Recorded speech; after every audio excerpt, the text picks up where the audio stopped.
আসসালামু আলাইকুম, আশা করি সকলে ভালো আছেন। তো আজকের ভিডিওটা করার উদ্দেশ্য হলো এরকম। আসলে আমি ভিডিওটা যদি কোনো টেকনিশিয়ান ভাই দেখেন, না দেখাই ভালো। যদি কোনো গ্রাহক দেখেন যে আমার এসি আছে, তাদের জন্যই আসলে বেটার হবে এই ভিডিওটা। এই ভিডিওটা করার উদ্দেশ্য হচ্ছে, আমি সচরাচর এরকম ভিডিও খুবই কমই করি। এখানে আমরা রিফ্রিজারেন্ট R410 সার্চ করতেছি। তা এটা দিয়ে আমার এখানে দুইবার গ্যাস সার্চ করা। দুইবার কেমন করে?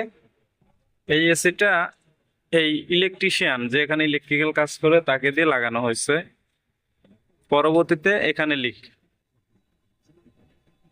এটা আমরা ঠিক করে লাগিয়ে দিলাম। কিছুদিন পরে এসে দেখি ফিলারিং নাটের, আমি ফিলারিং নাটটা আপনাদেরকে দেখাবো। আমি যদি একটু আমি দেখেন, ময়ূর আবার সিঁড়ি নাই তো ওঠানামা কষ্ট, যদি একটু দেখানোর চেষ্টা করি যে দেখেন কাজটা কিরকম হয়েছে। রেল লাইন বাইর করছে এসে ডাইন পাশ দিয়ে ফোটা করে, পাইপ বাইর করছে বাম পাশে ফোটা করে। ওই দিকে বাড়াই করলে সুন্দর মতো সুন্দর হইতো।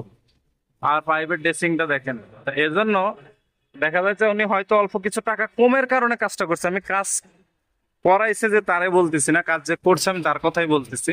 উনি কমের কারণে হয়তো তাকে দিয়ে কাজটা করাইছে। সে হচ্ছে ইলেকট্রিশিয়ান, সে এটা টাইট দিয়েছে পাইপ রেঞ্জ দিয়ে, টাইট দিয়েছে। ফিলারিং সেট নাই, কিছু নাই। তা আমি ইনডোরটা আপনাদের দেখাবো, দেখাই আপনাদের। তো আমাদের কিন্তু ইনডোরের যে লিকটা ছিল এটা কিন্তু আমরা রিপেয়ার করে ফেলছি। এই যে জায়গা ফিলারিং নাটের, হুম। তো এখানে কিন্তু এই যে ডেড লাইন ডাইন পাশে, পাইপ লাইন বাম পাশে, ওটা অসুবিধা না।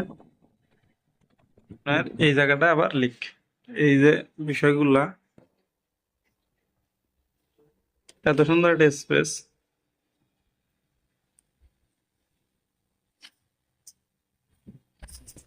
তো ওই যে বিষয়টা বললাম, অল্প টাকা কাজ করানোর জন্য কিন্তু তার দুইবারে গ্যাসের টাকা গেছে প্রায় 7,000 টাকার উপরে গ্যাস গেছে, আরো 2,000 টাকা, 10,000 টাকা খরচ হয়েছে। 1,500 টাকা মনে করেন বাঁচাইতে যায়, 10,000 টাকা খরচ হইলো। তো এটা কি লাভ হলো? এর জন্য সবসময় ভালো টেকনিশিয়ান দিয়ে কাজ করা সাজেস্ট করব, ভালো মতো যাতে ফিটিং করে। ইনস্টলেশনটা খুবই জরুরি। আপনি যদি একটা দোকান সাজাইতেই না পারেন তাহলে ব্যবসা করবেন কিভাবে? তা আপনি একটা এসি ফ্রি কিনে যদি ভেজাল লাগান, তো এসি চালাবেন কিভাবে? এই যে বিষয়গুলো আছে এগুলো খেয়াল রাখতে হয়, এগুলো খেয়াল রেখে আসলে কাজ করতে হয়। এই দেখেন আমাদের এম্পিয়ারটা নিচে 6.1, পানি চলে আসছে, পাইপও ঘামে গেছে একেবারে। এই যে এইসব বিষয়গুলো মিলেই আসলে কাজ করতে হবে। তো যাই হোক, আমার মূল বিষয়টা ছিল যে ভালো লোক দিয়ে কাজ করানোর, আহ, যারা কাজ জানে কাজ বোঝে তাদের দিয়ে কাজ করাবেন। এইটাই ছিল ভিডিও।